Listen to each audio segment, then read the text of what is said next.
It's Wednesday, and you know what that means. We're back live on the big mountain with the Great Eight. It's Alexander Ovechkin, and I am the greatest hockey player in the world.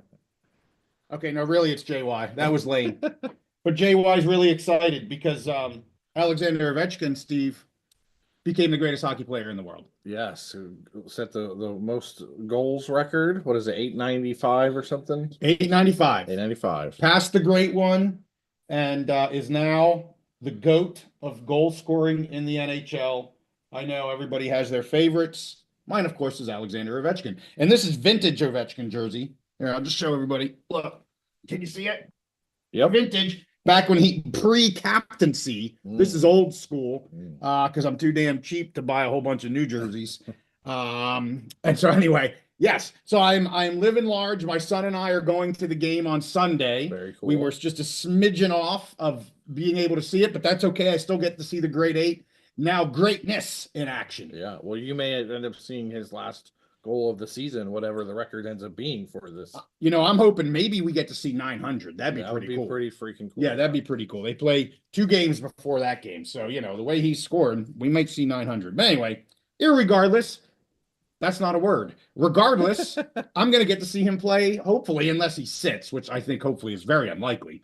Get to see him play some live hockey. So, well, all right. As I texted you, I'm very happy for you and all Capitals fans and Alexander Ovechkin. He's been, to me, he's been the greatest goal scorer of all time for a while. But now that he has the record, then it's just kind of it was a great moment for hockey, for the Caps, for Wayne Gretzky there and doing all that stuff. It was I love the way the NHL and Wayne Gretzky, the Caps, and Ovechkin in particular, all like how they just handled everything and made it very cool and made it very special. Well, we're going to bring that up again. Okay. Because I had to start with I had to start with it, and we're going to have it after we have a special guest come on. Right. So welcome all of our dwellers. I came out of the gate very unusual. I don't usually do that.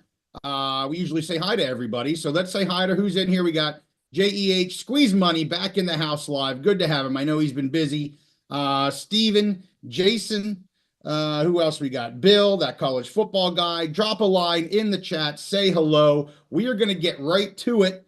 We've got Immaculate on the phone. Actually via Zoom, doing things a little bit differently this time. Hopefully it's a little clearer for everyone. And our pictures may be a little skewed because we're doing something different on the big mountain. Yes. We're going live Zoom for the first time ever.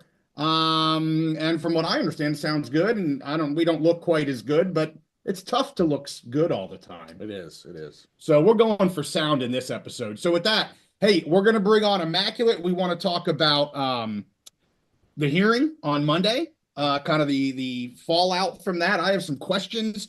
I have some opinions. I want to hear your opinions. I want to hear his opinions. We haven't talked about it very much, like at all. Nope. So you're going to hear our opinions for the first time. And then I know there was a big day on the Hill where a bunch of ADs and autonomous people and I don't know. Immaculate can tell us all about that. So anyway, we're going to bring him on.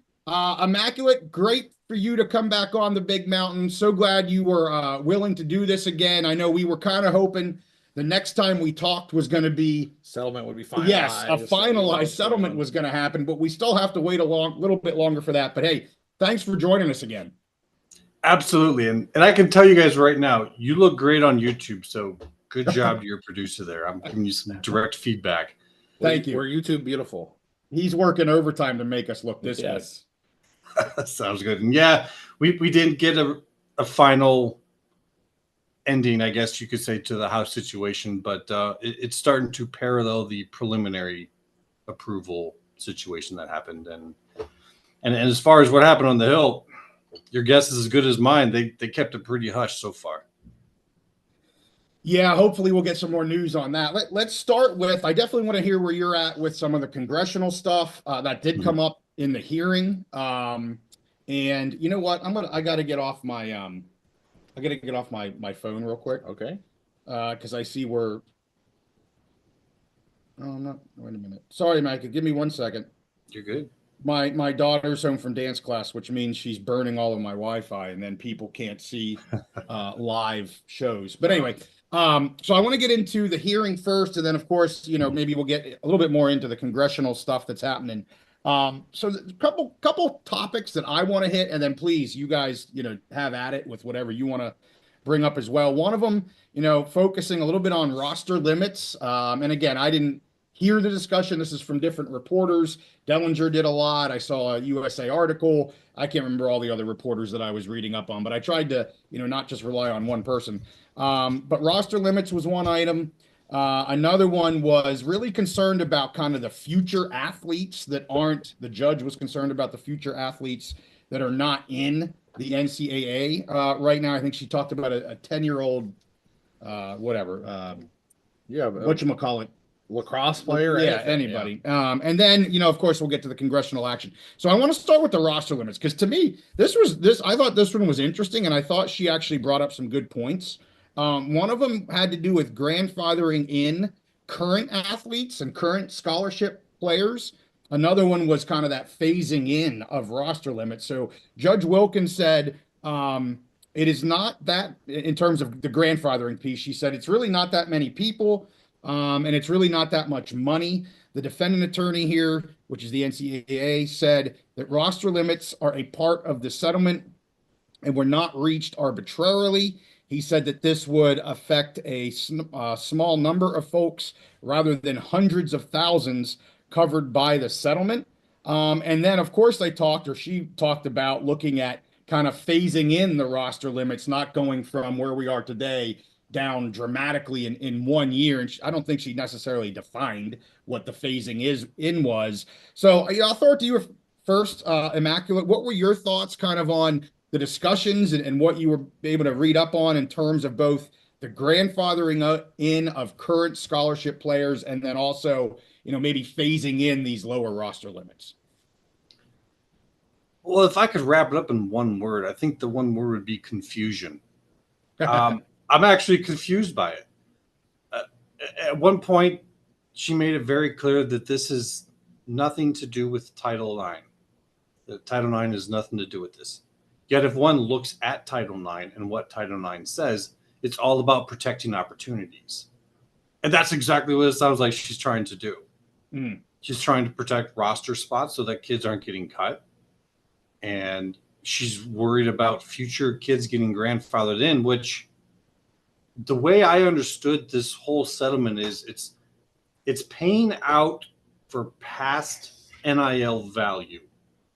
And the future is all about having a new setup, a new way of doing business to pay future kids. So I don't quite understand either reference.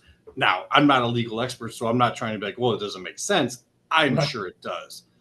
It's just, at first, it kind of confuses me because in terms of roster sizes, I mean, if we're going to start treating this like a business, and you have to all of a sudden take on this cost of a 20% boost in your cost, guess what? You're probably going to have to watch how many employees you have. You have to watch how many people you have on. And so during that process, if they came to these roster numbers, I don't know if they're, leaning in one direction or not. It just kind of seemed, okay, so this is Title IX, or I don't know. Maybe you guys got a little bit better understanding of it, but that was my first impression, is just kind of confusion as to why this was holding the thing up. This isn't new. This could have been brought up in preliminary. Yeah. Well, that leads me into what exactly my follow-up question for you is going to be, Immaculate, is how basically the overall question is, how confident are you feeling that the settlement's actually going to get done and approved as it is, or if it's going to require major concessions or changes? And if that were to happen, would both sides agree? And the reason I ask that is I think a lot of people were very confident going into this hearing that, this was just the final kind of step. But she brought up some major considerations that you just brought up: the roster limits, the grandfathering. And I think I took it less as a Title IX issue, because I think she was very clear she does not see this as Title IX whatsoever.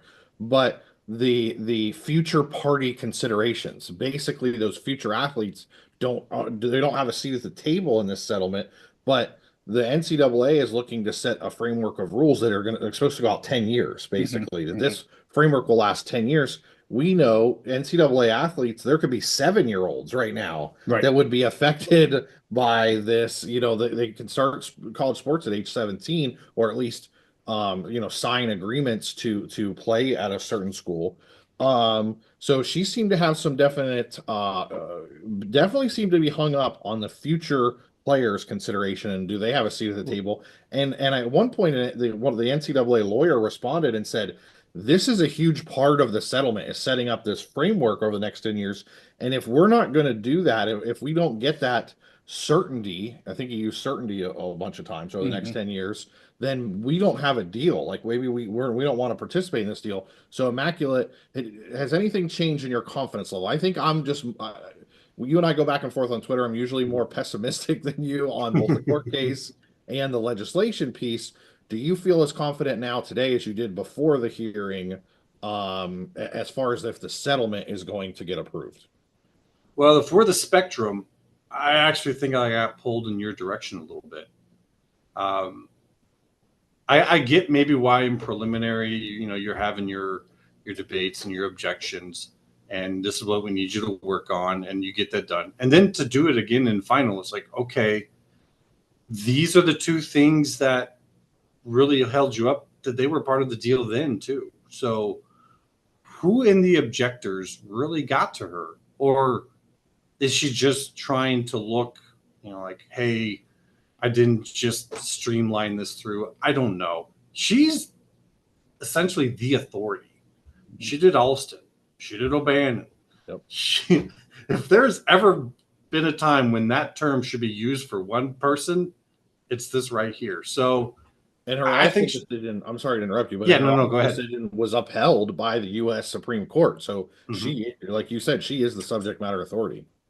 Yeah. So I think that to some degree, like, this is her legacy too. So that could be part of it. I don't want to, say it's this or that, because I don't know. I'm not in her head.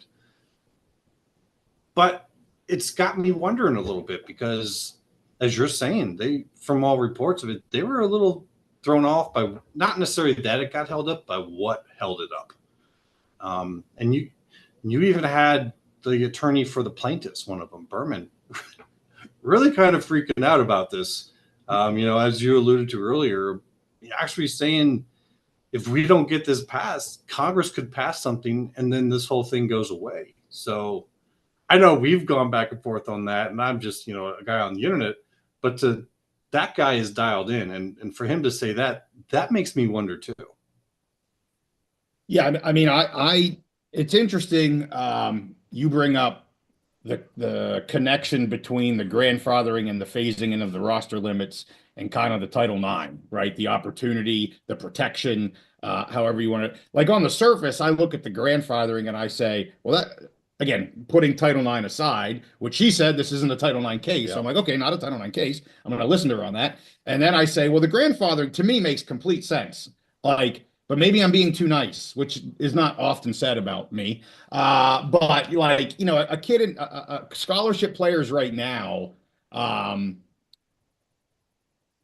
again, maybe I'm being too nice, shouldn't lose their scholarship because of this case. I do feel like, and maybe that's where you get the phasing in, if you will, of roster limits. To me, it's not one or the other necessarily, or it's not doing both. It's doing one or the other. And if you're going to do a grandfathering, then there is a bit of a phasing in of roster limits, because you're gonna exempt these current athletes that have scholarships potentially from the new limit. So there is a phase in of these new roster limits because you have grandfathering.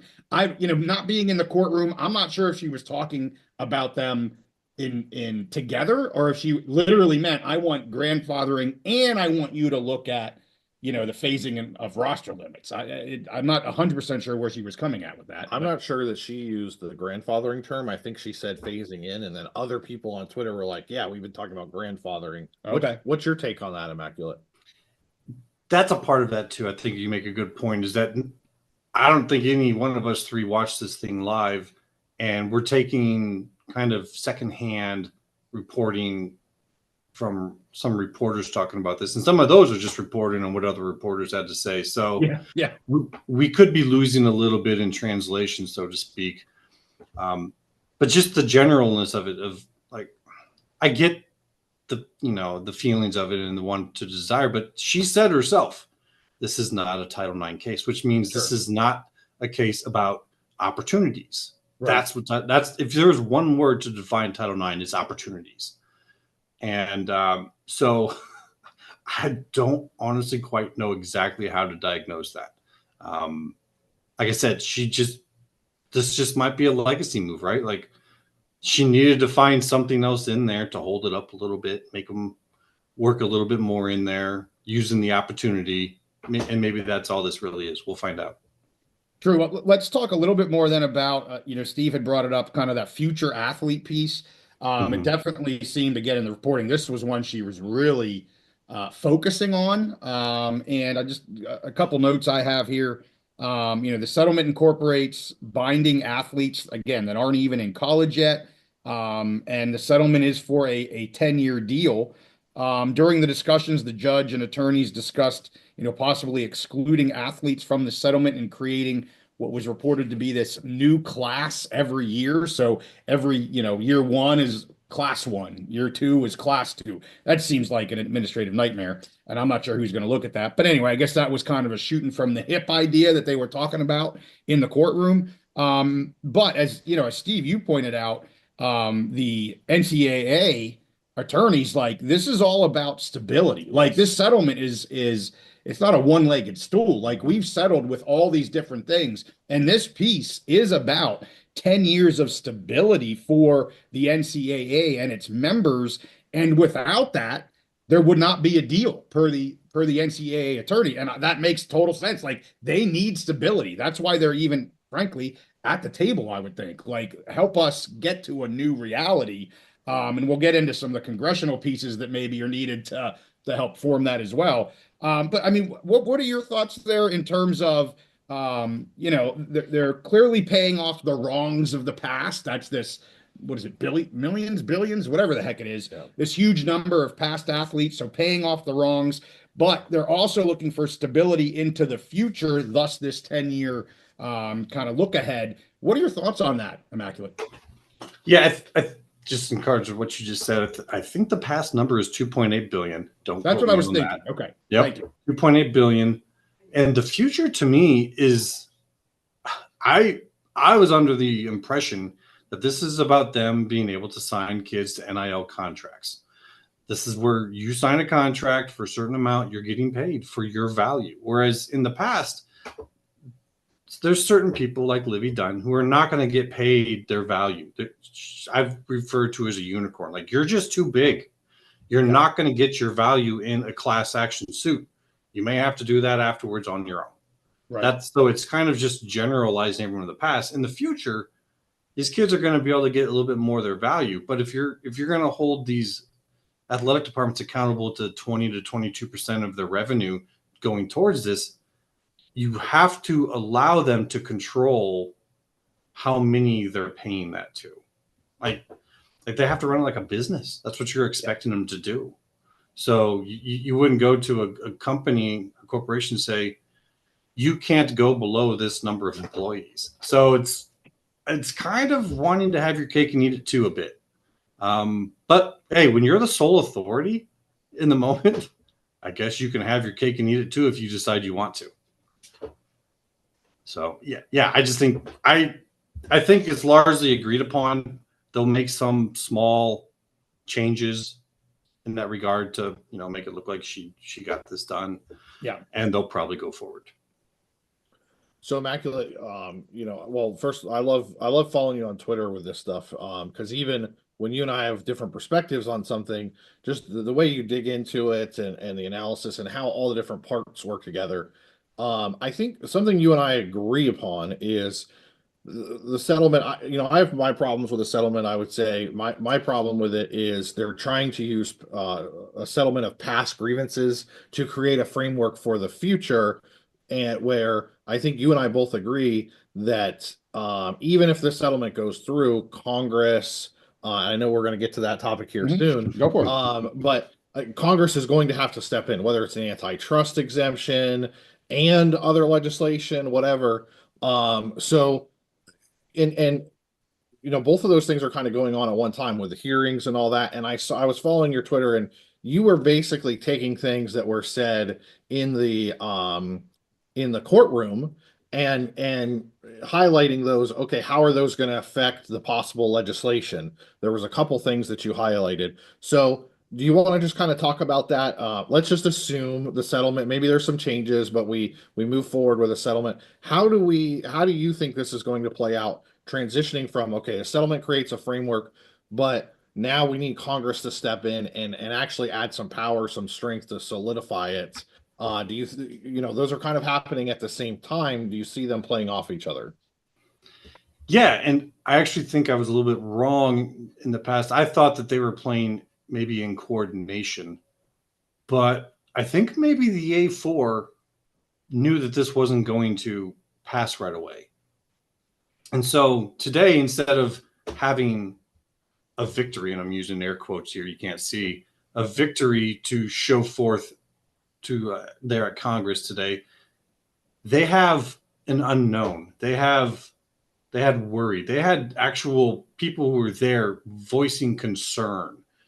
So that's what they had in their hand to go and speak with these congressionals. And I might actually say that might actually be more powerful. So, might have got that one wrong, but and they certainly kept that thing under wraps today. That was for those we want here, and only that. I mean, you had I know like the Texas delegation themselves was the AD, head coach for football and basketball. I think there's at least 2 students, and there were some other coaches that went, I think it was 10 people total. So you take that by 60, 70 schools. That was one heck of a gathering, and we don't really know what happened. So I think that they probably were in there saying, hey, look, this thing isn't for sure. This thing isn't for certain. They're trying to say, we have to have this many more in the future. We can't do this. We need help. I do think eventually Congress will act. And I have no idea how that's going to look exactly. But they're going to have to. It's kind of one of those too big to fail situations. So it sounds like what you're saying is they can leverage this uncertainty of the settlement may not get approved, or we may need to make changes that will still leave some uncertainty. They can you think they'll be able to leverage that into negotiating for legislation from Congress that they want to see? Well, remember, a lot of these schools, they're public schools. You've got states involved with them. You've got these congressionals involved with them. You have federal aid. You have federal research dollars, which is also under fire right now too. So there's a lot of worries going at these guys from all directions. This is one of those situations that a lot of these schools have to be looking at this and saying, our future in college sports is not certain right now. And as much as we might think, well, it's just sports, I think it's a pretty big deal to people who go to these schools, wouldn't you think? And every single one of those guys and ladies and women in those positions in Congress, they all graduated from somewhere. I'd say 99% of them. So they're all connected and tied in with this too. So I do think eventually they will come to some kind of an agreement. Like Cruz, everyone talks about Cruz as the author for the one in the Senate, but it's also Booker. It's not just a Republican thing. And I think that's kind of on reporters, you know how this works, both sides they go with and whatnot, and that's fine. But just to kind of be clear to people, it's not just Cruz, it's Cruz and Booker. So it is in the Senate, at least, bipartisan. And I think you have some folks in the House that are just trying to use it to gain a few pandering points for their constituents right now. Well, 2 more things I want to ask you, then we'll let you go. Okay. So we try to keep you about 30. I want to go back to Berman. I mean, it kind of wraps into all of this, and I'm not sure if I got your, we talked about it, but I don't know if I got your opinion on it. And then I just want to do a round between the three of us of where we think things are headed and kind of wrap it up. But to go back to Berman, I mean, you mentioned very focused, I think, early on here, bringing up that, hey, Congress may do something. And I think Cruz's bill was brought up, from what I read, multiple times in this hearing. So clearly there was a worry there, at least it would appear, reading what I was able to glean out of things. Where they're worried that a bill could come in, and I think they at one point said the NCAA could get complete immunity, and maybe they're on the other side of it. You just talked about how they're maybe selling it to the politicians. Was this maybe a way to sell it to the judge to try and get her to move quicker? Or what do you think the reason was that early on they were focused on this threat of, congressional action? Well, the first report I saw about that was a direct quote, in quotes, and it was Berman saying, if we don't get this thing done today, there's a good chance this thing passes through Congress and we don't get any of this. Now, to most people, it's like, oh, that means the kids in the don't get paid. Well, to that man, it means he doesn't get paid. This is class action. And these guys have put in hours of work on this for years. And if you remember, he was also part of, he's either Alston or Bannon. I don't know which one. But this man has been just about as involved with this as the judge has.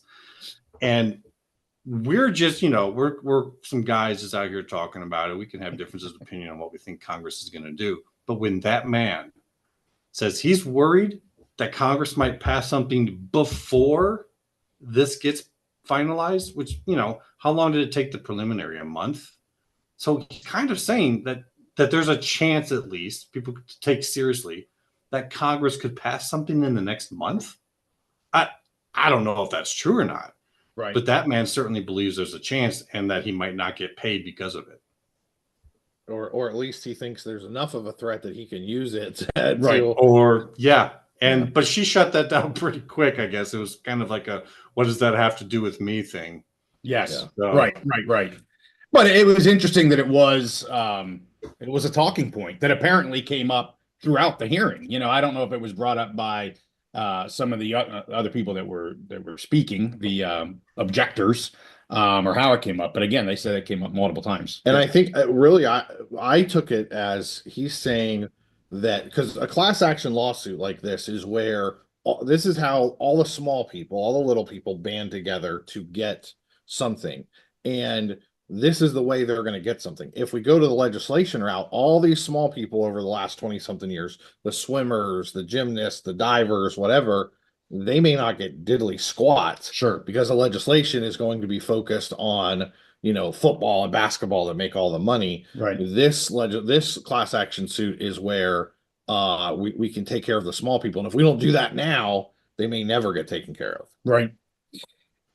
All right. Well, we're going to let you go first here, Immaculate. I mean, Judge Wilkins said that, she would like the parties to get together, talk about these couple main questions she raised, work something out if they can. And I agree with you. You said earlier, is this her just trying to, kind of make a tweak so that it looks like, she had an impact here? And I'm not saying that, to judge her, but judges, they do good work and they want to be impactful. And so, yeah, I think she wants to see a change just so from a public outsider perspective, she's looking like she's doing her job, right? So be that as it may, she said, don't quote me, but she thinks this looks like potentially a good settlement if some of these things can get worked out. So she said, you got 1 week, attorneys, figure these couple things out, and maybe we'll, get her to give a oral, or I don't know what she'll do, written judgment order on this. So put everybody on the spot. Because we're so kind, we'll put our guest on the spot first. What do you think happens here? And timeline. I'm not gonna. I hate timeline stuff because everybody says, "Oh, you were wrong on timeline." But eventually, whether it's in a week or 2 or a month, whatever the hell it takes. What do you think's going to happen? A couple little tweaks and she'll approve it, or where are we at here, Immaculate? I think they have to come up with something, right? If you're a judge, she felt strong enough about it to use her position to do that. One could argue one way or another whether was right to do or not. It doesn't really matter. It's her position to do that. So I think when she's calling for that, you better do something. If you come back there with nothing, you're daring her to turn you away. Yes. So there will be something. It really comes down to how big. I guess, I don't know, some small tweaks. Because like I said, she's without doing Title IX, but yet doing opportunistic stuff. She's kind of diving into opening up the door for Title IX claims, in my opinion. So it's a little dangerous too. A couple weeks probably. I don't know if they could just pop that out in a week, but I would say at least within a month, and especially if they are worried about whatever Congress is working out. I guess we'll see tomorrow. I guess we're going to hear more about what happened today on the Hill. But yeah, I think, a couple weeks, they'll tweak a couple things. Now, if you remember the last time in the preliminaries, and I'll end it with this, there was some disturbance within the defendants. The NCAA lawyers kind of threw some curveballs, and the conference's lawyers, they weren't really on the same page. So I kind of wonder if the conferences now might then make the same play and say, we're the ones that are going to be paying this going forward in the future, not the NCAA. The NCAA is just making good on their past. Mm-hmm. The NCAA doesn't speak for us in this. So that, if I was going to say watch for a curveball, it would be that, is that this affects the conferences more going forward than it does the NCAA. Great point. You want to go? You want me to go? I'll go. Go. Okay. So again, I've been the pessimist in both this case and the legislation. I've thought from the beginning, the one of the major problems with this settlement, how they were trying to use it, is again that they're settling past grievances with a future framework. And I always thought that was the fatal flaw in this settlement. Mm-hmm. And I forget her name, but Judge Wilkins. It seems like we're at 0 hour. We're at the 12th hour. We're at the end, and she brings up that main argument of the future athletes do not have a seat at the table. Mm-hmm. You are asking us to subject the next 10 years of athletes to this settlement so that you can pay off for wrongs that you did in the past. Now you want to do basically antitrust violations to the next 10 years of student athletes, and use this settlement as a mechanism to do that. But those future athletes do not have representation at all. And so I always thought that was the fatal flaw. She seems to think now, how far is she going to push that? That's the thing that we don't know. Because my take from the NCAA from the lawyers was, and from the A4, the Power 4 or A5, whatever, was that if they don't have that certainty going forward those next 10 years, there's no deal. The settlement's off. Right. So I came into this thinking, 80-20 it would get approved. After that hearing, I'm back to 50-50. I'm more pessimistic than ever, because I think there are some fatal flaws in what they're trying to do. So we'll see. Okay, so here's where I'm at. Okay. It's a settlement. Y'all average are going to be paying all around. Mm-hmm. And I don't see she has to approve this with the 10-year thing, in my opinion. We can disagree, Steve. Yeah. I mean, the NCAA will walk away if they change that. There is no settlement, to your point. Yeah. So to me, I know she's bringing it up, but I don't know what the answer is. She either has to approve it or deny it based on what it is. And she's saying and I've read that. I think this is a good settlement, but don't quote me. I've read that differently. Like, I don't think it was as cut and dry as some people are reporting it to be. I think it's a good settlement if you can make these changes. So I hear what you're saying on that future athlete thing. Mm-hmm. That is absolutely, for me, the biggest sticky wicket.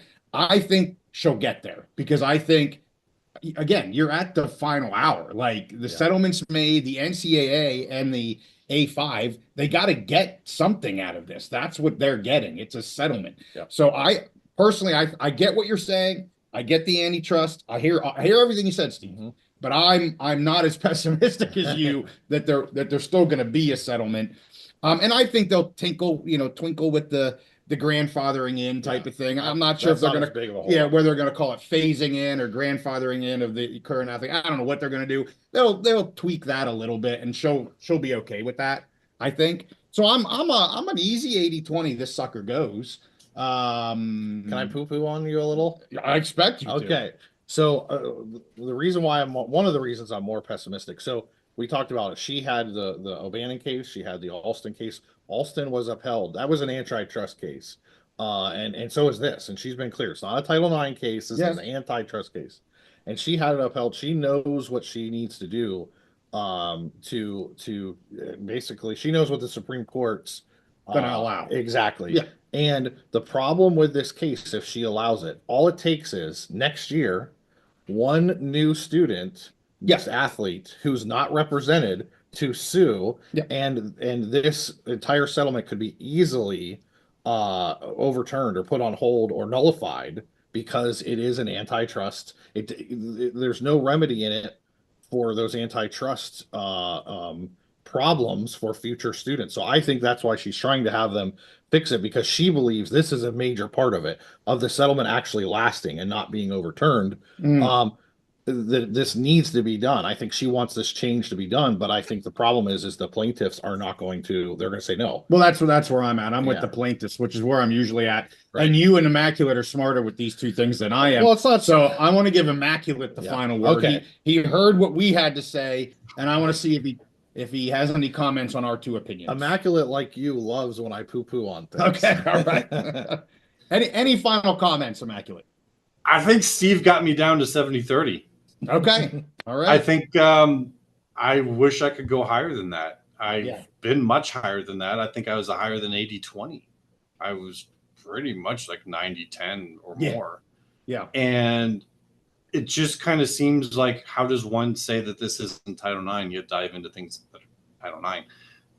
So it just, I don't know. And like I said, I think the conferences might be the ones that maybe put some brakes on this thing. They're certainly the ones that were talking with Congress today.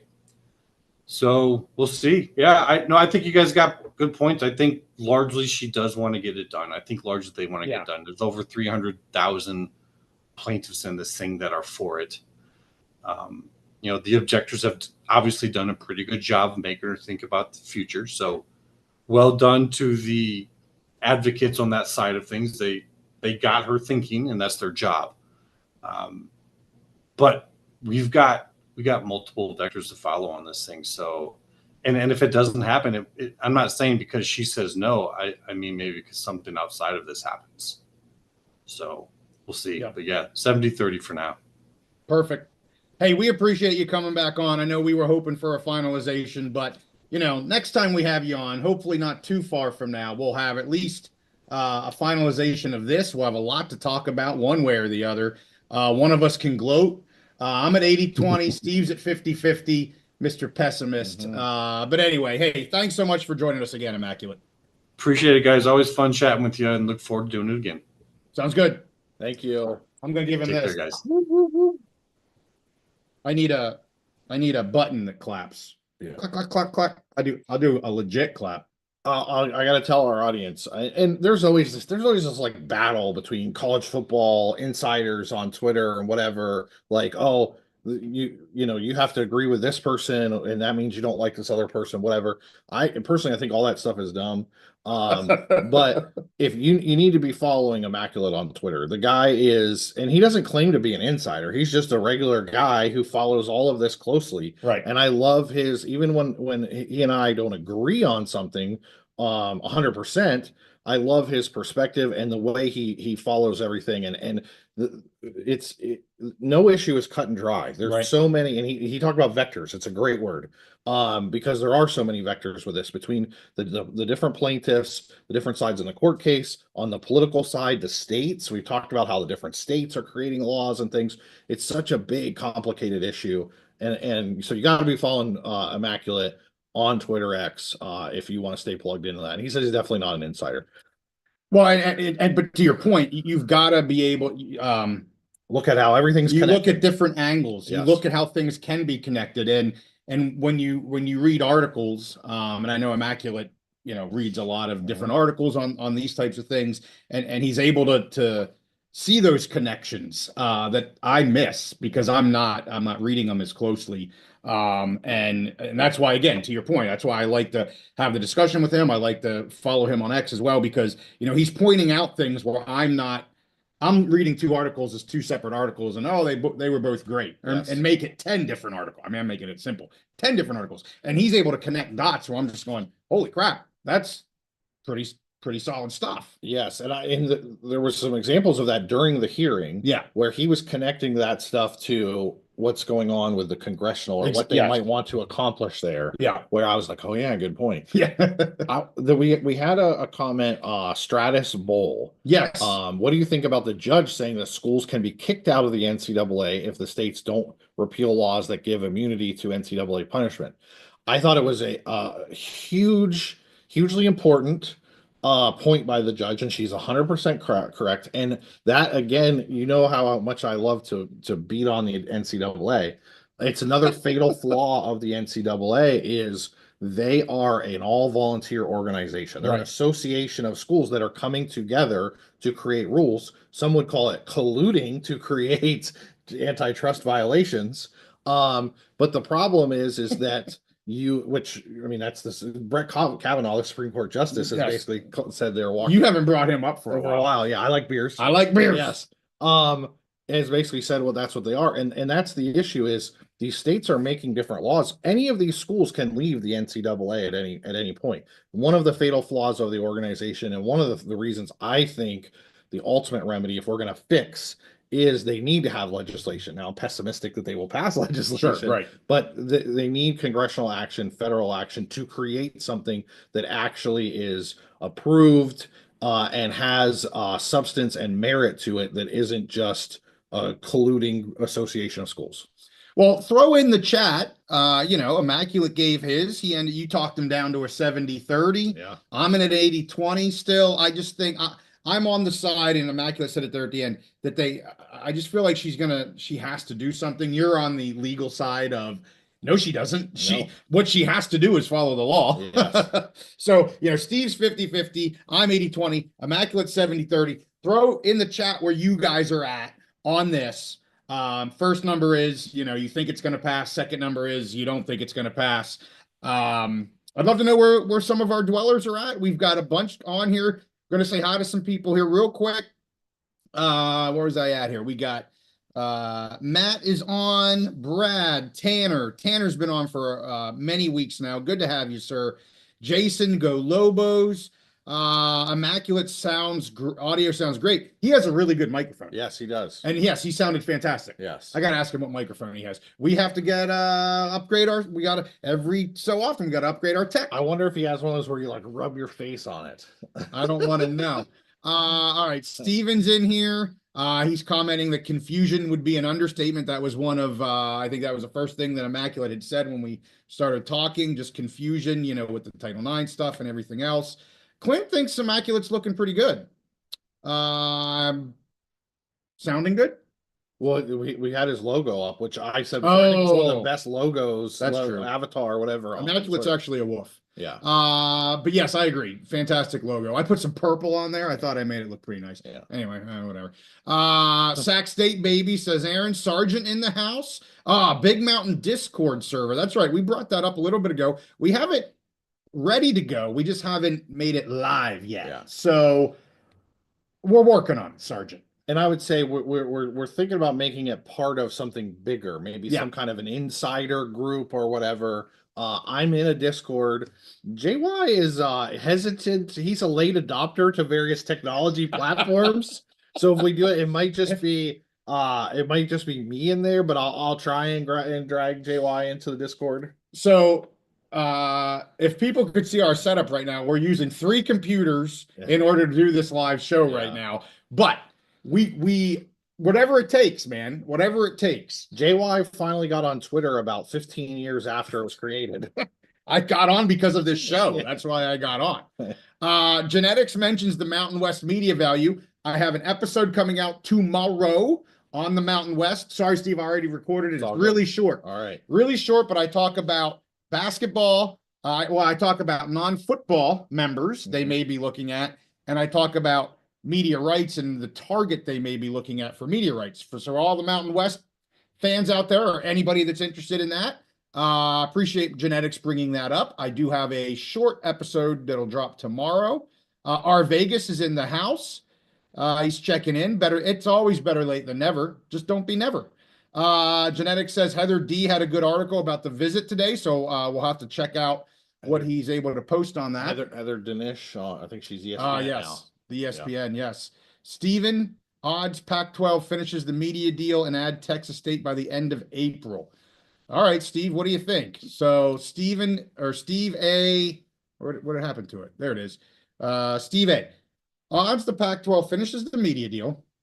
And by finishes, I think he means announces, finishes and announces, and adds Texas State and announces, I would assume is what he's talking about, by the end of April. We'll leave the second part for now. By the end of April, I'd say low, like 10% to finish the media deal and add Texas State, announce it by the end of April. Okay. Now, I watched your episode recently that you did without me. It was a great episode. I'm sorry. Yeah.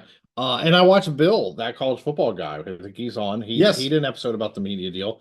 I think it seems like Memorial Day is a more realistic target if you're looking at a date. I think end of April, you're just kind of hoping and praying at this point. I mean, it's possible that it could happen, but Mr. Pessimistic Steve says Memorial Day. I'm more optimistic.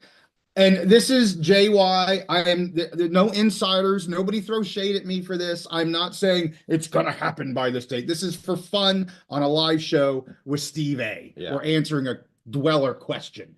I'm going to say I think we hear an announcement of the media deal before the end of April. That's my guess. My guess is before the end of April. I'm not sure when the addition will come. I actually think it'll be pretty quickly thereafter, if not maybe together. I know Bill put out an episode a couple weeks ago where he's like, they should milk it for like 2 months, where they do this and then they do this and then they do this and then they do this. And you know, the PAC, because the PAC's been silent for literally like half a year now. Yeah. I mean, almost complete dead silence. So he was saying, like, to build that PR, it was right after we dropped an episode saying, where the hell's the PAC PR? There's literally none. Yep. You know, he put one out like, yeah, there is none. So to build it up and to build momentum, you know, into the new PAC, let's spread this out and really milk it. PAC fans, I don't know if they would like that because they all want answers right now. So we'll see. But I'm gonna go media deal. I'm more positive than you. Okay. I think end of April, I think could happen. Now he's saying media deal and add Texas State by the end of April. I'm not so sure about the ads. I'm definitely less. Yeah. I'm more pessimistic about the ads. But we'll see. You never know. All right, where are we at? Yeah. Okay, John, well, now we're getting some percentages. John says 50-50. He's with you. That's your Big Ten, buddy. Yeah. He says 50-50. Yeah. Waka waka. And John says John M. Okay. And John. Yeah. Sorry, I was talking about John Hawks. Yeah. 50-50. No, I don't think he's laughing at you. Oh, okay. Maybe. I don't know what that is. But John M says 100% she's going to do something. So he's 100-0. That's between him and the microphone. Well, and I think Immaculate brings up a good point. Is it doesn't necessarily mean that she will block it.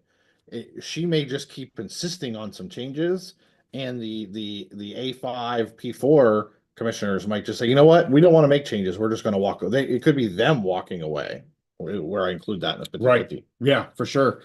John says you'll hear about it before July. Ooh, I don't think people want July. Sergeant, joke's on us. Texas State won't join the PAC. Instead, Gonzaga, is that gone? Revitalize their football program and be the 8th member. There's the shock value. All right, Gonzaga gonna revitalize. Genetics is trying to get our FSU viewers in a tizzy, saying FSU sooner than later. Oh, we didn't put them on I don't know if we have any FSU peeps on right now because we didn't put that on the thumbnail. All right. Well, let's talk quickly about greatness again, real quick, and then we're going to get to your Big Ten. Okay. So for those that I mean, you probably know because I'm wearing a Capitals jersey. Alexander the Great Ovechkin scored his 895th goal to pass the great one, Wayne Gretzky. It was phenomenal. It was done on when was that done? Monday night? I think No, so. Sunday. Sunday night. Sunday Yeah, afternoon. Yeah, Sunday week afternoon. before yeah. Yeah, it was in New York. Unfortunately, he was away. The great But- one said, "I'll be there Sunday," and he was there. He was there, See the and he great did it. They stopped the game. They had a whole ceremony for him. Fantastic, well deserving. The man, Russian machine doesn't break. He's over 40 goals this year again. He's got another year on his contract. Yeah, I mean, we're not a hockey show, but I'm a massive Capitals fan, Yeah. and I got to bring it up. What and you were talking earlier. What did you think? Yeah, just to reiterate my thoughts earlier, I think it was a great moment for hockey. I love the way the NHL, the Capitals organization, Wayne Gretzky, and Ovechkin all together, just the way they handled it and made it a great celebration moment. It didn't turn into one of those weird, awkward moments. It was a great moment for hockey. I love. To me, I think you need Wayne Gretzky involved in hockey as much as possible. I love when he's involved, and the fact that he was so gracious and just that connection between him and Ovi as they were. It was like something they were doing together. It was like their paths were, their fates were crossing right there. And I think that maximize instead of just making it a hey, this is cool for the Caps and Ovechkin, that we made it a hey, this is cool for the entire sport, the entire industry, for the country, all hockey fans. Just an awesome moment for hockey fans in general. That's how you grow the sport. Yeah. I mean, he's been one of the main faces of the NHL for 20 years, along with Sid, and now we got some younger kids coming up. But yeah, and interesting, he does it in the same amount of games as Wayne Gretzky. Yeah, just crazy. That's just nutso. And it's in it. I think it was exactly a certain amount of years to the date that he was drafted. Yeah. They showed like the picture of him and Wayne the day he was drafted, and the picture of him and Wayne on the day that he broke the record. And it was what, like 18 years or something to the date. I don't know, but the man is amazing for what he can do at his age. 39 years old, still going strong. Hoping they're not they don't have the President's Trophy jinx this year, but you never know. Either way, a great year. I mean, winning the Stanley Cup, I've always said, is the hardest trophy in all the sports to win. If they win it, awesome. If not, he won a cup before. He got the record this year. It's been a great season for Caps fans and for hockey in general. All right. I know we're a football pod, but I had to put it in there. All right, Steve, you have 3 teams in the Big Ten that you want to talk about. Who do you want to talk about first? Okay, so I'm going to go in order, alphabetical order: Illinois, Minnesota, or Mini, as I like to call them, and Nebraska. Because we had a special request, right, for you to talk about Minnesota. Exactly. So we listen to our dwellers. We do. Right. So I want to start with Illinois. Okay. They're not doing a spring game. More and more of the Big Ten schools and programs around the country are not doing a regular spring game, or if they are, they're limiting access. So they did more of a scrimmage, and they did a mom's weekend thing that was really cool. They use that for publicity. But Illinois, they're one of the teams that I love coming into this year. I think their over and under was 7.5. We gave that as an early tip to grab that. I don't know if it's moved to 8.5 yet. I'm going to check it right now. Last time I looked, it was heavily juiced. It was 7.5, over under 7.5 minus like 158 or something. So you'd think that it'd be switching to 8.5 at a certain point, but I still love them at 8.5. They're still a good bet for me. I think they'll win double-digit games. They do need to do a little bit of rebuilding. They were very active in the portal. It seems like actually their NIL, after the success they had last year, where they basically were a couple close losses from making the CFP. If they would have won one of those games, they had 2 or 3 close losses. They would have probably made the CFP maybe instead of Indiana or in addition to Indiana as that last team in the Big Ten. But so they were active in the portal of the offseason. They brought in, they needed to they've had a really good defense. They needed to rebuild the defensive line. They brought in 3 transfers from Power 4 programs to rebuild that defensive line. They brought James Thompson and Kurt Neal from Wisconsin. Guys that maybe didn't have the performance that they wanted at Wisconsin, with some changes that went there, but they were really highly recruited guys, high talent guys. And they're going to come in, and they're not going to expect it to be like the main guys, because Illinois is going to have a really good rotation. They got 8 or 9 guys, I think, that could be starters, at least be in the 2 deep. in their defensive line rotation where they can just rotate. And so this is what I really like about the Illinois team. Great coach. Yes. Brett Bielema. Okay. I can never pronounce his name properly. Fantastic coach. Knows how to coach in the Big Ten. Has the track record. They have Luke Altmaier coming back for a 5th year as quarterback. He was one of the best quarterbacks in the Big Ten last year. So they're bringing back a really solid quarterback, lots of experience. They got a great coach. The defensive line, I think, is going to be really good. They can just rotate guys, stack. They got 8 or 9 deep that they can rotate through on the defensive line. And their offensive line. They're returning all 5 starters, JY. When you can return all 5 starters and your quarterback, that is going to set you up for a good year. And one of theirs, their left tackle, starting left tackle, J.C. Davis, there was some questions. Would he go into the draft? He was granted an extra year of eligibility, kind of like that, Pavia guy that went to Vanderbilt because his JUCO year. Right. So that set the tone. So he's able to come back for an extra year. All 5 starters on the offensive line coming back with a seasoned, accomplished quarterback, great coach, solid defense. There are some pieces, that they're rebuilding. They have to rebuild their wide receiver core and things like that. So they're not perfect, but I see them. They're built strong where you need to be built strong to play in the Big Ten, and I see them as a double-digit win team this year and making the CFP either as a 3rd or 4th team out of the Big Ten. Wow, there you have it. Yep. Double-digit wins, making the CFP are the Illini. Steven says he could see them taking a big step forward this year. I'm a big fan of having big, strong, experienced lines. Yes. That got my attention. The returning of the entire line there. They stay healthy. Yes. And they're tough to beat. Lines control the game. One last name I want to throw out there because I think they got eight guys on the defensive line, but they got a young guy, sophomore, Angela McCollum, coming up, trying to crack that 2 deep. He could end up being one of their most talented players, and he's behind 7 or 8 guys right now. So I love what they got coming back. John saying 895.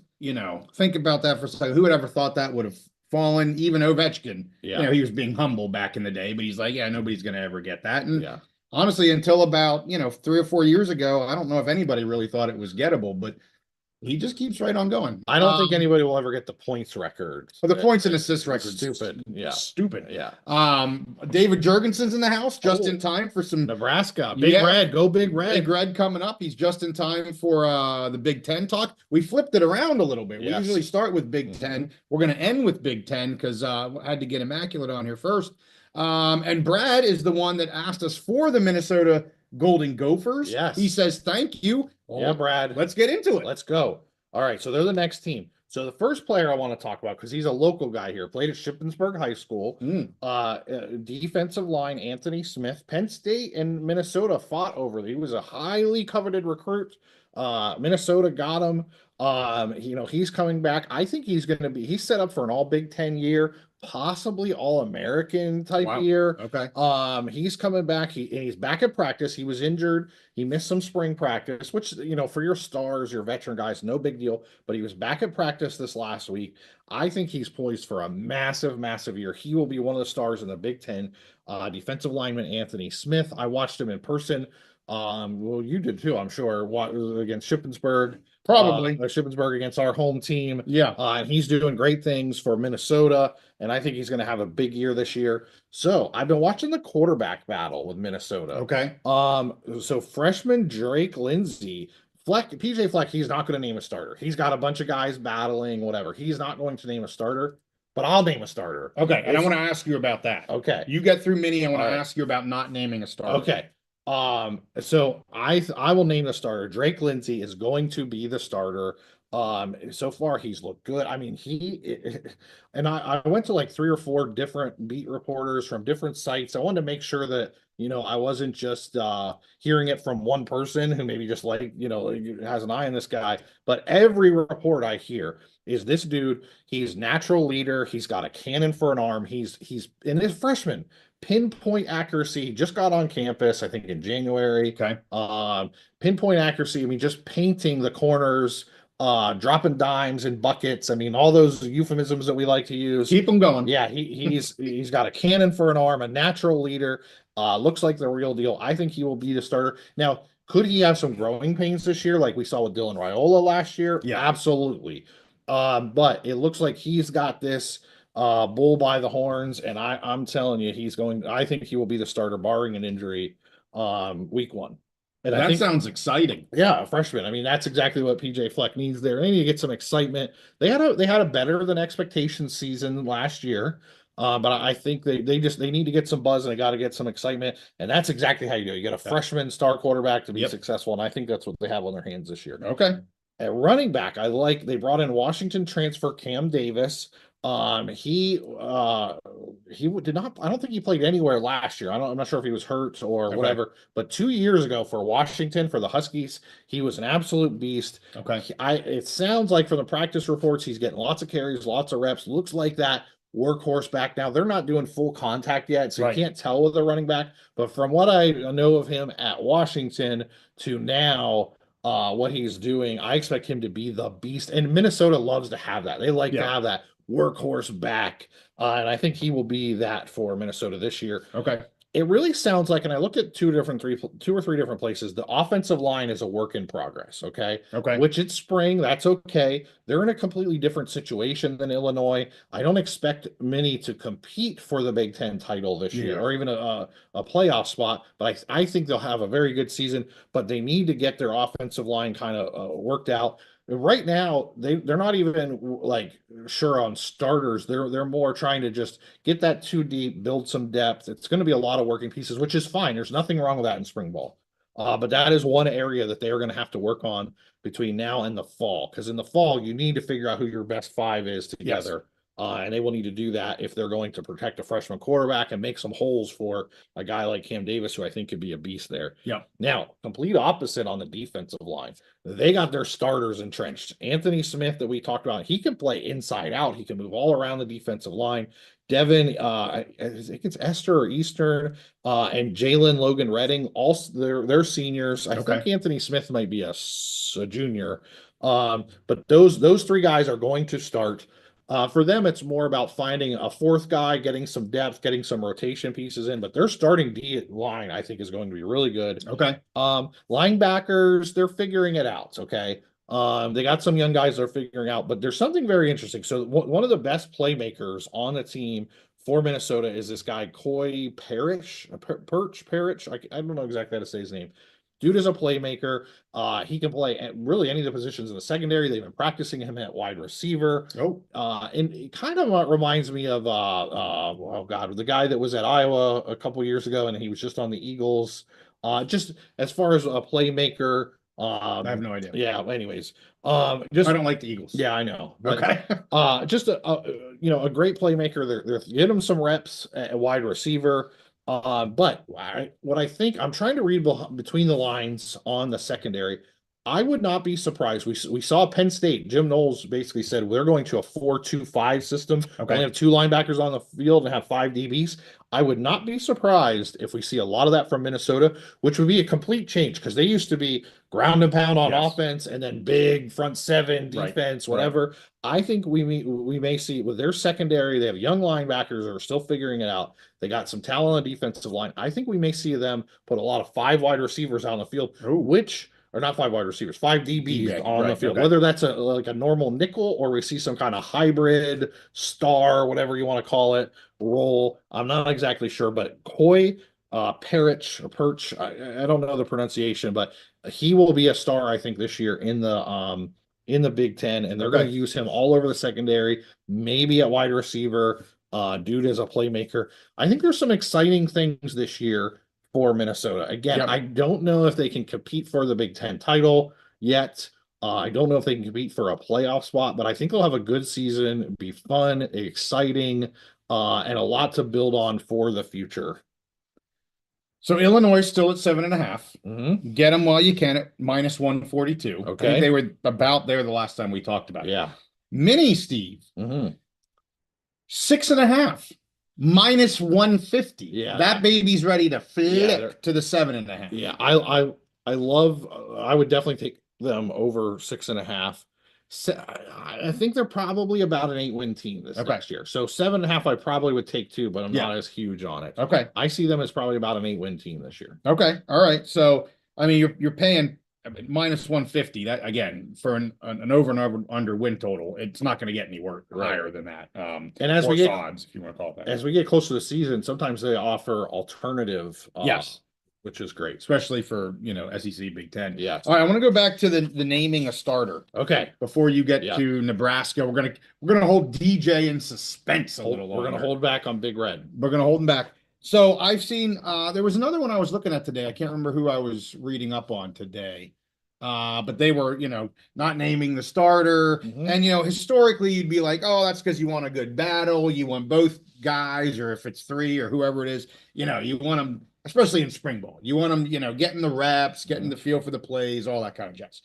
But now with the transfer portal, is it kind of like, yeah, I like you both. You both have a 50-50 shot at getting it so that you don't lose somebody. Like, what is your thoughts on that? Yeah, I think in this era of the transfer portal, unless you have a clear-cut guy coming back like an Altmaier or Drew Hall or whatever, there's no sense in naming a starter because it just could lead to problems. Keep that battle open, and not even just the starter. We talked about Penn State last week where they have a battle for the second court, the backup position. Don't even do a depth chart, especially a quarterback at this point, until it's like right before the season, because you're just opening Pandora's box. If people don't like where they're at, it's so easy to transfer. Now that may change at some point with the transfer rules changing, but I think it's very smart. And specifically with Mini, they have a bunch of young guys. I mean, there's no reason to name a starter. Even the traditional thing of, hey, I want to be a battle, but also let's keep all these guys on the roster. And so I think it's a very smart move by the coaches to not name a starter or even a backup at this point. Is it Peck? PJ Fleck. Yes. Row the boat. Chop wood, row the boat. Well, so Immaculate says, Fleck does a good job at recruiting there, getting people to come up into the icy tundra. And then John, of course, has to say that they're going to row the boat right into an iceberg. Yeah, it could. So I just had to, I thought that was funny. And then he says, we didn't get to the Huskers yet. Steven also says Minnesota could be good. Comes down to that offense. And Brad, the Gopher fan, does take the over 6.5. Yeah. On the Gophers. Steve agreed. All day. It's just whether or not you would take it over 7.5. I probably still would, but not as excited about it. Okay. Let's get to the last one. We have a couple comments on the Huskers, but I want you to go over them first, and then I'll go back and read some of the comments. So I saw David Jorgensen, one of our super fans. He said about the coaching staff. So I'm going to lead with that. Okay. So they brought in Dana Holgerson last year during the season as I don't remember if they brought him in as an analyst first, but basically he's the new offensive coordinator. He got a head start on the season last year. Yeah. Raiola had started really good in the season, then he kind of dropped off. Defenses kind of figured him out. But they're basically doing a complete rebuild of the offense. I think they also have a new tight ends coach. I trust Dana to come in here. This is the exact type of quarterback, athletic guy, big arm, NFL prototype. Like, he can work with Raiola. I think he's going to be great as an offensive coordinator. That's where he makes his money. So I like the changes as well. But I want to go down some of the positions. Tight end, it sounds like Luke Lindenmeyer has really emerged as their number one tight end. Okay. And a team leader. A lot of their other tight ends are hurt, not available. From what I understand, Rule really wants to incorporate the tight end more this year. You saw what Penn State did last year and what has been doing. That's a weapon where you can really create some mismatches. So it really sounds like Luke Lindenmeyer is taking that job, and it will have a big role this year. We'll see about their other tight ends if they come back.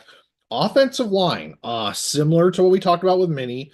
It's a work in progress. They're moving guys around. The big thing, like, they're moving guys between positions. They're still trying to figure out. There's this kind of weird battle with the center where there's some recruits that were brought in expecting to play center, but they're not playing center. Their new offensive line coach basically looks at center as as not a regular offensive line, but almost alignment, but as like a specialist position. So it's a new take on it. Okay. So they're working that out. They're moving a lot of guys around, just trying to figure out, not who their best 5 offensive linemen are, but the best group of 5 that can work together. Sure. And that's what they're trying to figure out. And they brought in 2 transfers, Rocco Spindler and Elijah Pritchett. Both guys have been practicing, they're settling in.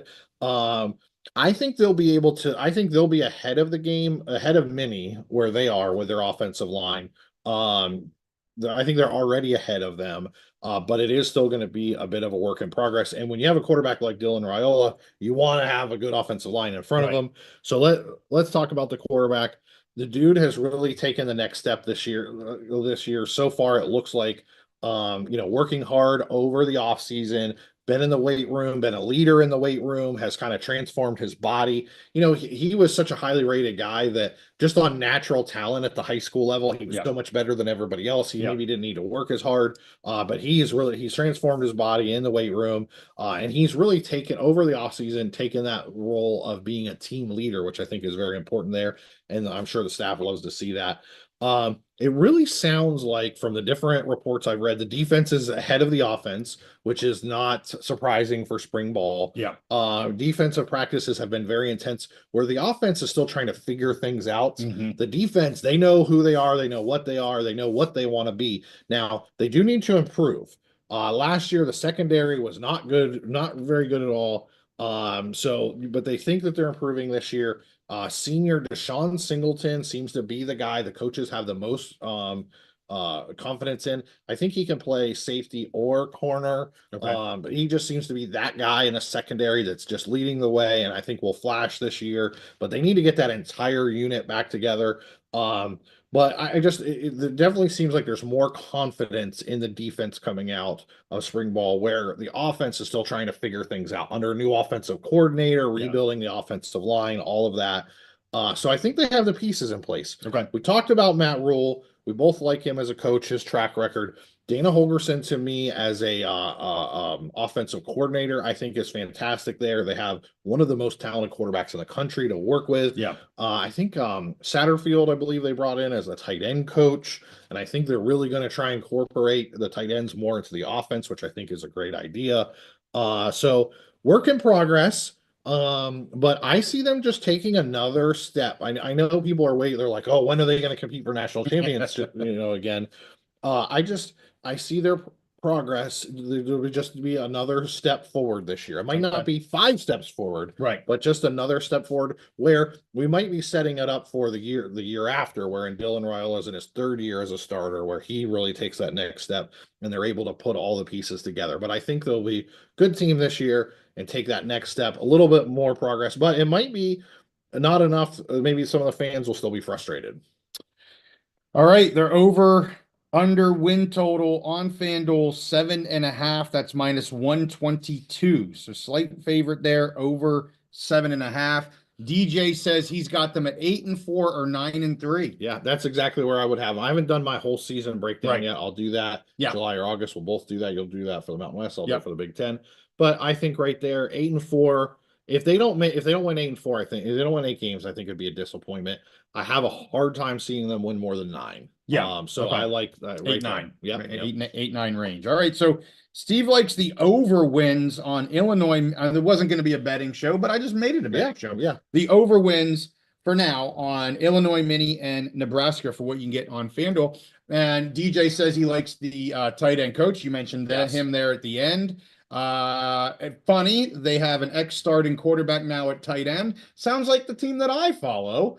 Good old Wyoming. Evan Svoboda at the end of the season has moved from quarterback to tight end, and he's tight end again there this year. So it must be a natural thing. I don't know. But anyway, I got that going on with the Pokes. And Jorgensen talks about the upgraded wide receiver room. I was trying to find more info about how the wide receivers have actually been doing, and it's been hush-hush. Could find a lot of information about the tight ends, the quarterbacks, but not much information about the wide receiver room. So David, it's something we'll be looking forward to. That might be more into the summer camp that we get more info about the wide receiver room. Okay. Well, there it is. That is another Big Mountain live episode. We thank Immaculate for joining us again. A lot of fun, good discussion. Hopefully we get some answers out of the settlement again. 80-20, 70-30. 50-50 pessimist. 50-50 Pessy. All right. Hey, we thank you guys for watching. Make sure you smash the like button. And yeah, we'll be back again live next week. At least that's the plan. I got a very short Mountain West ep coming out tomorrow. And we're going to stay on all things Mountain West, Big Ten, Conference Realignment, Pac-12, and all that good stuff. And, you know, apparently a house settlement if it ever happens. And if I'm definitely, and I'm closely plugged into what's going on with the Big Ten, any future expansion or any of that. If I hear anything, we will, as we've done, we will do a breaking news episode. Wonderful. Breaking news episode. You never know when we have them. JEH, appreciate that. L8R. Later, as in the great later. Yes, good to see y'all. Squeeze Money, good to have you back here on a live show. Always enjoy having you on. And yes, a lot of fun. Appreciate it, Immaculate. Hey, we'll see y'all guys next time on another live episode of The Big Mountain.